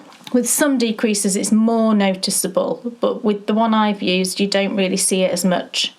So that's why I used that one. The colours are just beautiful. Yeah, they're sweet, aren't they? And I've got loads of this yarn left, which is lovely. And I think I'll put some of the pinky reddy yarn into my granny stripe blanket, but I'm just not sure if it's a bit too bright. I'm going to hold it up against the blanket and see. But yeah, I love those, so they're all finished. What else is there? And then I finished a pair of socks for you. I know. And these I knew, that's what I was pushing. Oh, yes. These are the umbrella socks that I'd knit for Dan that are shorties. He's been desperate to have these. I had to do some repair work on a pair of his shorties. Yeah. But these are the umbrella socks. So yeah, it's just a short leg on these. For the summer, you like short socks, don't you? So this has got my umbrella heel. So these were knit toe up. So you start down here. And this is a modified umbrella toe. You knit all the leg and you place some markers for the heel, and then you carry on and knit obviously whatever length of leg you want. Foot, did I say leg just then? And then you go back and do the afterthought umbrella heel. Cool. And you know, this has been so brilliant. This pattern's been so brilliant for me because I feel like I overcame a huge obstacle in terms of sock knitting. You know, sock knitting is my favourite thing. Did you feel like you were missing out on something? Yeah, I did. I kind of felt like I'd sort of failed a bit with it because I just never could get my head around toe-up socks. I just never really liked them. And certainly an afterthought heel was never something that I would have considered just because they just didn't fit me right. These do fit brilliantly well, and you know, the number of people, just go and look at the thread on Ravelry, who have said that these just fit perfectly, and a few people have said it's the only socks now they will ever knit. All kinds of really positive comments like that, and it's just so lovely. I'm so pleased because that's all I wanted from this pattern. I just wanted it to be a pattern where I was confident that people could knit a toe-up sock and it would fit. It was the afterthought heel really thing that I wanted to overcome the most. So they're all finished, and the yarn that I used I think is lovely. And they all, I didn't try and match these, but they're actually not far off. I'll hold them up, look. They're a little bit off, but not too much. So that was a nice, happy coincidence. So I used opal for the main colour, and this was an older opal skein. You can see that, can't you? Yeah, it's this one. And it was opal, it was a rainforest colourway, and it was 5141. It was called Robin Hood. And then for the cuffs, heels and toes, I used Osterman Step. I couldn't remember it then. Osterman Step. And the colourway for that was 0136. Both gorgeous yarns, loved them. And, you know... Do they wear well? Yes. Cool. The problem I had with one of Dan's socks recently was it was a pair where it was a scrappy pair of shorty socks, and I'd used all sort of hand-dyed yarns. And I just find that it's not as robust as like an opal, for example. And you'd worn through. You know, I know the areas where you tend to wear on your socks, and one of them had just got a huge hole. And it was too big really to darn. So I thought, well, what I'll try, I've never done it before, but I picked up stitches sort of underneath. I knit a little patch, and then I kind of sewed it down. So we'll see how long it lasts. I don't know how long they'll last, but... So I think I concluded really that it's better for Dan's socks if I knit them in a more robust commercial type yarn. Yeah. But I will still knit you the other ones. If they don't last as long, they just don't last as long. But I know you really like the thin ones. Yeah. Because they're not as hot in summer. Yeah. I mean, if anybody knows of a sort of hand-dyed yarn that's more robust. I have seen people knitting with a Corriedale and nylon. And that must be... I know I could use BFL, couldn't I? But generally all my scraps of yarn tend to be merino nylon. But anyway... Those ones are also finished, so they're yours now. I've put them on Ravelry and everything, so thanks. There you go. Woohoo! And then the last thing I've got to talk about, that's the sort of two finished things this time. But, as we said at the beginning of the podcast, I've put out a free pattern. And the free pattern is for what I've called my wrist ticklers. We were talking about what to call these, right? We were sat having tea last week, and I said, look, I've got to come up with a name for these. So we were having these conversations sort of backwards and forwards, and then I just said that jokingly and just started laughing. And Bryony and Dan said, oh, actually, it's quite a cute name. So these are my little wrist warmers. Can you remember I've knit these two pairs in the past?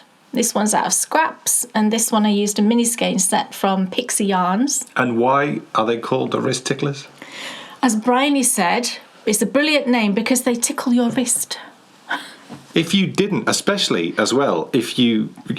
These have been knit with 3 different 4, 5. 5 different yarns, yeah. So if you didn't weave in your ends, if you left the ends out on the inside, they would tickle your literally wrist. tickle your wrist.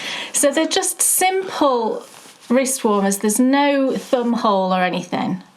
But I've worn this particular pair dozens of times. I can't say how many times I've worn them. Why? And I've actually No, why can't you say? Oh, because you don't know. Oh, right, sorry. I thought there was It's not a reason. secret. No, it was the way you said it. It was like... It's not knitting CIA. Just don't know. Right, sorry. So I gave them, I'd worn them loads, so I thought, right, I'll just give them a little wash because I want to take some photos of these and Bryony's worn these as well because I wanted to obviously take some photos for a pattern. And I wasn't sure, I thought maybe I'll need to re-knit another pair. But actually, when I washed them, they both look absolutely perfect. Yeah. So I was thrilled. I used both of them for the pattern photos. And they're just great. This pair is Bryony's. And, they just slip over your hand and you can pull them up if you want to be If there's a chilly cozy. blast. Yeah, or then you can pull them down and it's just around your wrist. It just keeps your wrist nice and cosy. And loads of people, whenever I showed these, have asked me, is there a pattern? And I thought, well, it's way too simple for it to be a pattern. There's just no point in writing it up. But I kept getting asked quite a lot. So I thought, well, do you know what? I'm just going to write it up and put it out as a free pattern. And then it's there, isn't it? So the Wrist Ticklers is a free pattern. It's out now on Ravelry and Lovecraft, so go ahead and download it. Go ahead and tickle your wrist. You can knit up your own pair. And it's a cute word, isn't it? It made me think of rib tickling. Yeah. Which is it is an actual thing. And I didn't know obviously how to really go about spelling it, but rib tickling is hyphenated, so that's what I thought. Wrist ticklers would be. I'm a wrist tickler. Are you a wrist tickler? And I love them. It's a great little project for scraps or, a mini skein set, leftovers. They take about 40 grams each for a pair. So each of the mitts is about 20 grams if you knit it to the length I did in the pattern. But you can obviously adjust it if you've got more or less yarn. Great little project, perfect travel knitting, fun to be changing the yarns. And great presents. Great presents as well. So hope you enjoy that. It's time for us to go back to the kitchen and make our custard crumblies. Oh, yes. So without further ado, let's join Kay for what I guarantee you're just going to love. Oh, yes. It's time for part 2 of the Bakery Bears Pudding Club.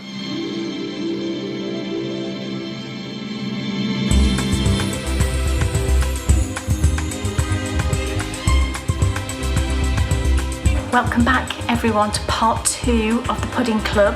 Now our first batch of biscuits are out of the oven and they're cooling. So while they're cooling, we're going to get on with our second batch. So now we're going to make our custard crumblies. Okay, so our custard crumblies are made in a very similar way. So we're going to start with the same basic sort of recipe. So again, in my bowl here, I've got 100 grams of the lovely soft butter. And I'm going to add that same 50 grams of caster sugar into that and just cream it together. And what you can actually do is, whilst you've got those chocolate ones baking in the oven, you can be making these ones. That's what I tend to do. And then by the time you've made them, you'll be taking the chocolate ones out and then these ones can go in. Okay, so into our creamed mixture, what I'm going to add now is flour and custard powder. That's the only other 2 ingredients. This is a really simple recipe, but it's absolutely delicious. If you like custard creams, the Biscuits custard creams, you will love these because that's where I took my inspiration from. So again, I'm going to measure my flour and custard powder into a separate bowl because I'm going to sieve this again. So this time I'm going to have 170 grams of my self-raising flour. 169, that'll be fine. And then 30 grams of custard powder. There we go, 30 grams. So now I'm going to sieve that into our creamed mixture as we did before.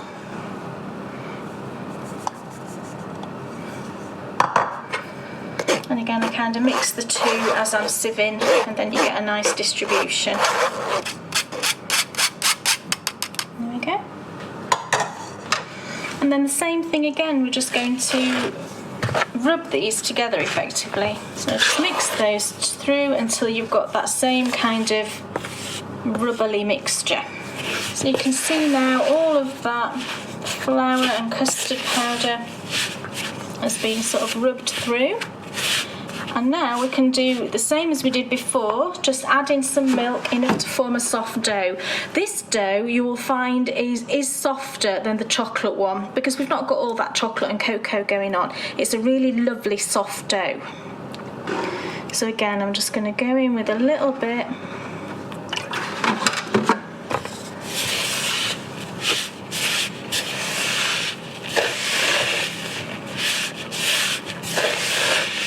Nearly there, but you can see there's still a few sort of little dry bits at the bottom. So I'm just going to add a spot more down there.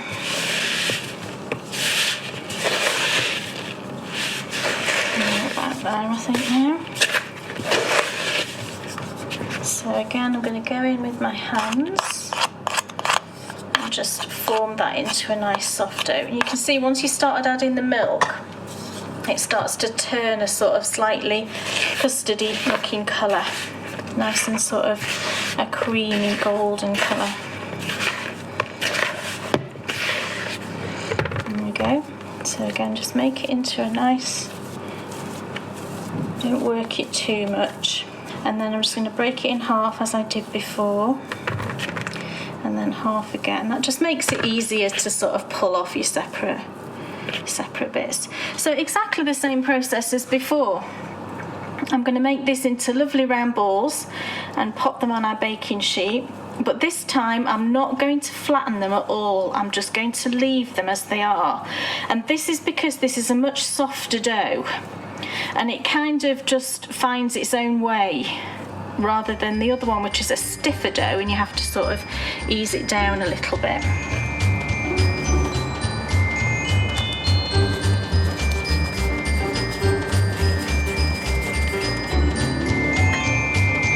So now all we need to do is to pop those into the oven, same temperature, 180 degrees C, for about the same amount of time, 15 minutes. Again, just keep an eye on them. Might be sort of 15-20 minutes depending on how big you've made them, or it might be a little minute less than 15 if they're a bit smaller. So I'm going to get those in. Okay, so these are all lovely and baked. They had exactly 15 minutes in the oven, so I'm just going to move these onto a rack and let them cool. And then we can start making our icings. Okay, so we're going to start with the chocolate ones with the icing because these are lovely and cool now. And you might notice there's only 9. We had a little person come downstairs from her school break and steal one before I had a chance to even ice them. But there we go, she approved of them anyway. So what I'm going to do to just decorate these a little bit, all I'm going to do is make a simple plain icing.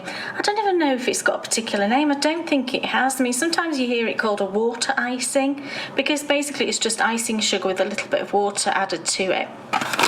And all I'm going to do, there's no sort of recipe of amounts for this. I'm just going to put a few teaspoons, heaped teaspoons, into a bowl of icing sugar. And you always need kind of more icing sugar than you think you need, because once you add some water it kind of disappears to nothing, I always find. And then I've just got some cold water. Now when you do this, really go steady. I go a teaspoon at a time because it's amazing how much water, you know, how little water you need to absorb into the icing sugar. So it's better just to add a little bit at a time, because otherwise you can end up adding tons more icing sugar to get it to the consistency you want. And we want it to be kind of a runny consistency because we're going to drizzle this all over in a sort of haphazard way. See, that's still, I can see that's too thick, like.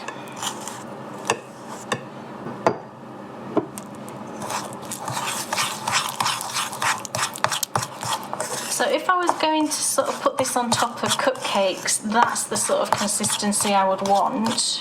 But that's too thick for us to drizzle, so we do need a bit more water.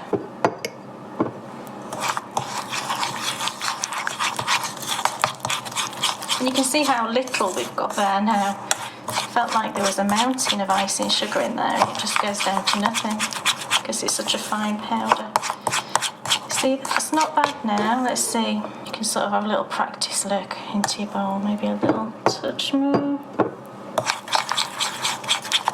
That seems about right now. I've got my hundreds and thousands here as well. Because I find that this icing sort of dries quite quickly. It forms a crust quite quickly. So if you're going to put something on top of your icing, in this case we're going to put hundreds and thousands on, I tend to do them one at a time. If you do them all and then just, try to do them one at a time, by the time you've got to like the 8th and 9th one, you might find it's dried a little bit too much. So what I'm going to do is just do them one at a time. So just get a teaspoon of the icing and sort of hold up your biscuit, and then just, do this however you want to do it, in whatever stylized or not format. And then I'm going to move over to this other one and sprinkle it all over. It's a bit like glitter, this. Put it all over and then tip it up to get rid of the excess. And there we go, isn't that pretty? Pop it over onto your waiting plate. So I'm just going to carry on and do the rest.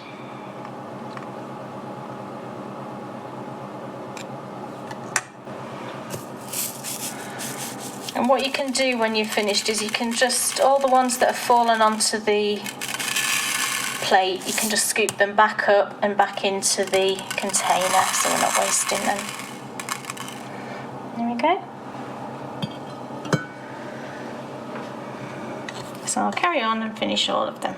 Okay, so for our custard versions, I'm going to do kind of the same sort of thing really effectively, but I'm going to use the custard powder. So really I am making a custard really effectively, but we're obviously not going to heat it up or anything like that. So now for this, again, there's no real measurements, but whatever quantity you make, you want the same amount of custard powder and icing sugar. So I'm going to do, again, I'm just probably going to do about 5 heaped teaspoons, and then about the same of the icing sugar. Okay, let's see how much we've got when we mix that up. And this goes a fantastic colour because of the custard powder. It goes such a wonderful colour. I'm just going to mix those two together a little bit. And then exactly the same again, just add a little bit of water. Look at the colour. Can you see that bright orange custard powder colour?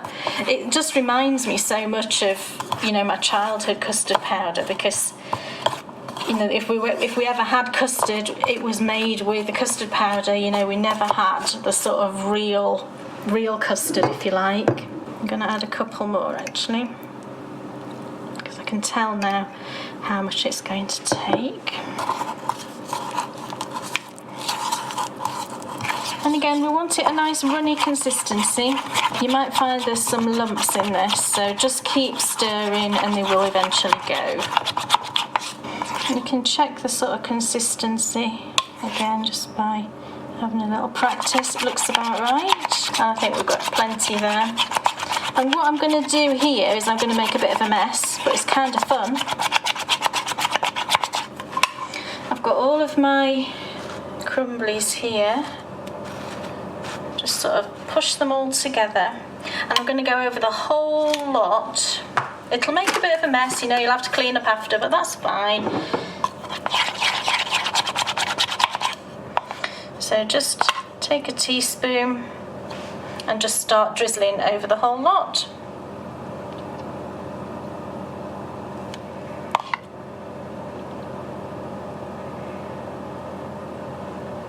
Again, the kids will just love doing this. I love doing this. So your children will love this, or grandchildren. And I'm not going to decorate these with anything else. I'm just going to leave these as they are, because I think the simplicity of these is what I love the most. They're just, they're so light and fluffy and gorgeous. Okay, they're all finished. You know what it's time for now? I get to taste one.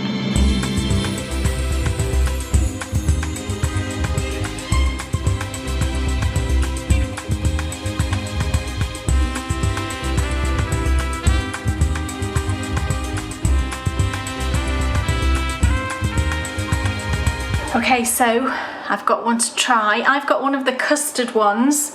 Bryony's already snaffled, as I said before, one of the chocolate ones and declared them delicious. So I'm going to try the custard. So I've broken a piece off. The thing I love about these ones is they're really light and fluffy. They're gorgeous. They're delicious. You get that feeling of a custard cream. You absolutely get that custard cream feeling. Do you know the biscuits? They're one of my absolute favourite biscuits. I have made proper custard creams actually, but they are a bit of a faff to make. And these are so simple, and you get that same kind of custardy, comforting yumminess. They're absolutely delicious. I love them. So there we go. That's the end of another delicious pudding club. I will see you back next time, and who knows what we're going to be making. But it'll be yummy, I do know that. So I'll see you back soon.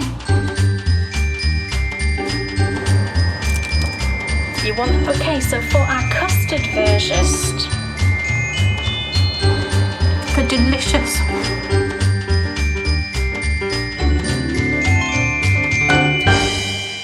Well. Look, he's got one. Oh my goodness, it's just... Bryony's not happy. She's like, how many's left? It's so lovely. I think it's, I mean, I don't know, obviously, but... That cocoa is so important. Yeah, and, you know, you'll see that I ran out of the normal cocoa I used, but actually I think it was probably a good thing, because that green and blacks, I think, is a really lovely cocoa. It's really rich. Yeah. And also not using chocolate chips. Not using chocolate chips, because... You know, you can get really lovely chocolate chips, but I think generally you have to buy them from sort of specialist suppliers if you want really, really good. Yeah, and they are usually quite small, aren't they? But, you know, the simplest solution is, as I did, just buy a bar of your favourite chocolate, chop it up and use that, and it's perfect. It's such a poignant thing, you know, custard. I think it's an amazing thing. I love custard. Because it is poignant. It brings back memories, you know, for anyone.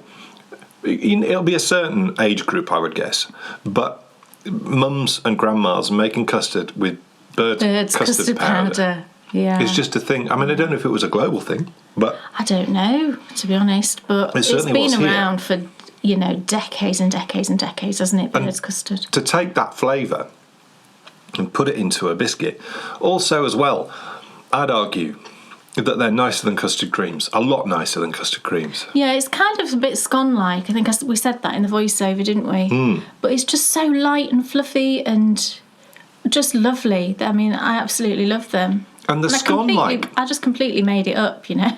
The scone-like element to this, for me, I think means that everyone in the US can feel confident in calling these biscuits. Yes. Because you guys, don't you? You call biscuit...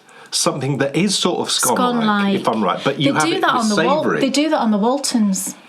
You know, I've noticed on the Waltons they would have like biscuits with their breakfast, and I was confused. And when I saw what they were, it does look more like a scone. I'm not sure if they're like cooked on a griddle, but it is more of like a scone. That, for me, and that whole process has been the most, you know, when Kay started this whole series, conceived this whole series, it was all about taking things that our mums and our grandmas had you know, made for us when we were young. And that, for me, what you just did there encapsulates all of that. Because I remember, and that's why I was so interested when you were creaming. Because that whole creaming process, me and my mum would be doing it every weekend, you know, we'd be making cakes, we'd be making biscuits, and I'd forgotten that as well. It's been another memory for me. I remember vividly now making biscuits with my mum, and you know, when you then combine in the custard flavour and the hundreds and thousands, it just, memories flooding back. You could put hundreds and thousands on the custard ones as well, and that would be absolutely, you know, I think it would look gorgeous actually. So we've most certainly done elegant this series. Or glitter, edible glitter. Oh, there you go. I didn't have any. If I'd got some edible glitter in the cupboard, I would have put edible glitter on them, because that would be fabulous. So we've definitely had a heavy dose of elegant this series, and now with those delicious crumblies, talk about homely. Yeah. Oh yes. Cosy. Definitely. Yeah. it's time for the Endy Bits. Endy Bits. Now then, the mindfulness Cal. Mindful Cal has ended. Prizes. I've closed the thread. We had 485 Wow. That's wonderful. entries on there, and I've chosen 3. I haven't. Random number has chosen 3 winners. I have chosen. No. Random number has chosen 3 winners from this. So, as I said before, last time, what we're going to do for this knit along and for the umbrella socks knit along, which I'll mention in a second, because of just the global situation with regards to postage, I just don't want to be posting anything at the moment. My mum really. sent something about a week ago that still hasn't arrived. No, and I've had parcels just in this country which have taken a couple of weeks, and we know, having spoken to our postman, how incredibly busy they are, and every country is going to be the same, and every country has got different things going on. So for this knit along, I've chosen 3 winners, and I'm using my 2 Beatrix Potter collections and my Swish and Flick collection as the prizes. So that feels like 2 runners-up and a grand prize winner. Well, not really. I mean, I suppose. Well, I would say the Swish and Flick person is probably going to feel. I suppose. I mean, the 2 Beatrix Potter, collections. It's 3 sock patterns in each of those. The Swish and Flick has got 8 patterns. So yes, 2 runners-up and a grand prize winner. Yes. So I'll start with the 2 Beatrix Potter ones then, if we're going to look at it in that way. So the first winner is number 121. And what's she on Ravelry? She is. Right, I can't say it. It's Jabadeo. Sounds like a Star Wars character. Yeah. Or something that Jawas say. Yeah. Jabadeo. Oh. Jabadeo. Yeah, it does. Anyway, it's Anne-Marie, and she's in France. Whoa! Well done, Anne-Marie. So, Anne-Marie, congratulations. You've won that collection. I could just send all these on Ravelry, but it might just be nice if you, when you see this, if you just send me a message just to let me know you've seen it, and then I'll get the collection sent over to you. Because the other thing that I will say is, if by chance you've already got the collection, if there is someone else that you would like me to send that to as a little gift, one of your friends, then I'm absolutely happy to do that as an alternative if you've actually got the collection already, just to sort of spread the joy. So Anne-Marie in France, Beatrix Potter Sock Club 1, so the first collection I did, that one is yours. And then the second winner is number 134, and that's Darlene in Canada. Darlene is Life Force on Ravelry. That sounds very Star Warsy as well, doesn't it? And so, Darlene, you've won Beatrix Potter Sock Club 2. And again, if you want to just send me a message either on Ravelry or via the website, please don't message me on Instagram. I don't use the Instagram messaging service any longer. So, Ravelry or via the website would be fantastic. And then the final winner, the grand prize winner, is number 462. And that is Sue, and Sue is in Australia. Woohoo! And Sue is by Hook and Sticks on Ravelry. So again, Sue, you've won the Swish and Flick collection. So all 3 winners, so that's Sue, Darlene and Anne-Marie. If you could just all send me a quick message just to let me know that you've seen this, and then I'll get those patterns sent over to you. If you've got the collection already, then by all means tell me a name of a friend that you would like to send it to, and I will arrange that. And thank you all so much for getting involved with a knit along that was very close to our hearts. Yeah, and I think absolutely. It's been particularly appropriate. And we started this right at the beginning of all of the interesting times. Yes. And we're still in those interesting times. Yes. So, you can carry on with your mindful knitting. Of course you can. Hopefully it might have got you into a little routine of doing that on a regular basis, just to keep all of our brains a little bit more level-headed, which is difficult at the moment. Folks, my goodness, you now have the umbrella Cowl. So the only other knit along we've got ongoing at the minute is the umbrella knit along, umbrella socks knit along, which actually finishes today, the 15th of May. However, it's today, and people can still enter today up until midnight. So what I will do is I'll close that thread, what for me will be tomorrow, just to make sure that everybody in different time zones, it's gone past midnight. And then on the next episode, I will draw for winners for that. And I'll do the same thing again with the prizes. I hope you're all happy with prizes that way, just for these 2 knit-alongs. Yes, I'm personally, as a knitter, I don't think I'd be particularly disappointed if you'd just given me either 3 or 8 patterns. Yeah, I know. But, I have got things to use as postal prizes. They're just, they're quite special things that I've got, and I just don't want Irreplaceable. Yeah, I just don't want to be posting them at the moment. Of course, don't forget the Race to the Moon, Cowl. Yes. Yes, for patrons. That is going great guns. We're absolutely flying. Yeah. Same with the people who are walking and running. That's open to everybody. Keep that going, folks. There's been a massive uptick, actually. Yeah. It seems that globally people have still been allowed to get out there and exercise. And we're actually now in a position where we're not restricted to 1 exercise per day, which is really good. Some changes were made this week, and we can now go out as often as we want to take exercise, and we can actually drive to locations for exercise. So long as social distancing is still observed, obviously, yeah. So that puts brilliant. us. So we've not been able to do it yet because this all happened on Sunday evening, and there's been school all week, online school all week. So this weekend we're definitely going to get in the car. We're going to get in the car for the first time. I'm excited about getting in the car. For the first time in months. I didn't think about that. Oh, yes. You see, there is also a massive... Oh, brilliant. It's always so important to try and find the positives in every situation. And, there can be no argument at all of the great good that us not globally getting in the car...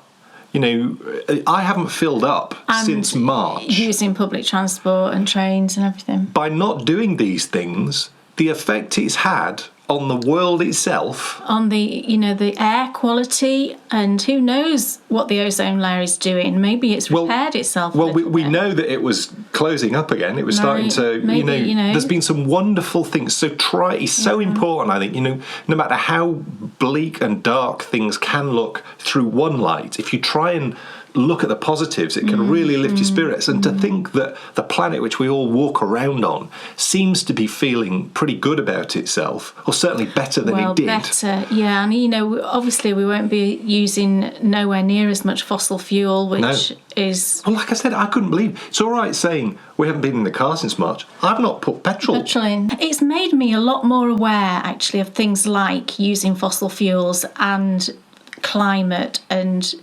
the air quality. It's really made me think more about that. Yeah. And I think that has got to be a good thing, hasn't it? And although we can now go in the car, we've still been told really to avoid public transport as much as possible, which we don't use anyway, do we, to be fair? No. Not really. Train now and again. The really wonderful, situation we now find ourselves in. Of course, things can change. Yes. But the wonderful situation that we now find ourselves in is the last episode. We teased our brand new show, which we are so excited about. Conceived by the young lady sat to my right. And we now have a filming date for Walking the Dales, for the first episode of Walking the Dales. So all being well, we're going to give it a couple of weeks just to make sure nothing changes. Yeah, we have been told that it could all go back again if there's problems. Potentially we could go tomorrow and start filming it. But what we don't want to do is, put anyone of us at risk, and, we don't want to put anyone, outside of us at risk as well. So we're just going to give it a couple of weeks just to see how things go. But then all being well, before June even arrives, we'll have filmed the first episode.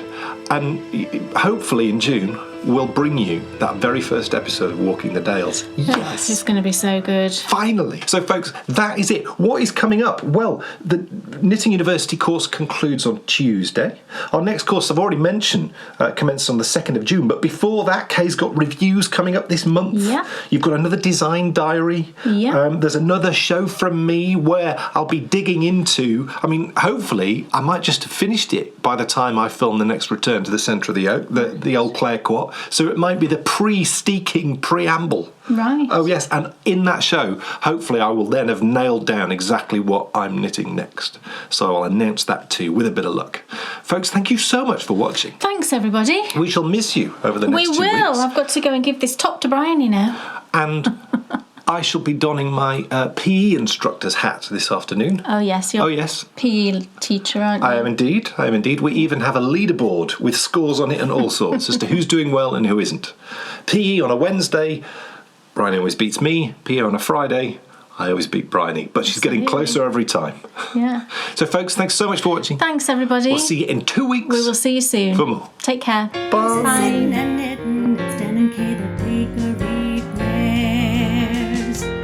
Enthusiasm's not quitting for Dan and Kay the bakery bears. They'll take you to fabulous places of which their favorites they'll share. You better buy a pattern and get yourself a bakery bear. You'll find yourself in a castle while watching the bakery bears. It never feels like a hassle to sit and watch the bakery bears. What's on your shelf or what's in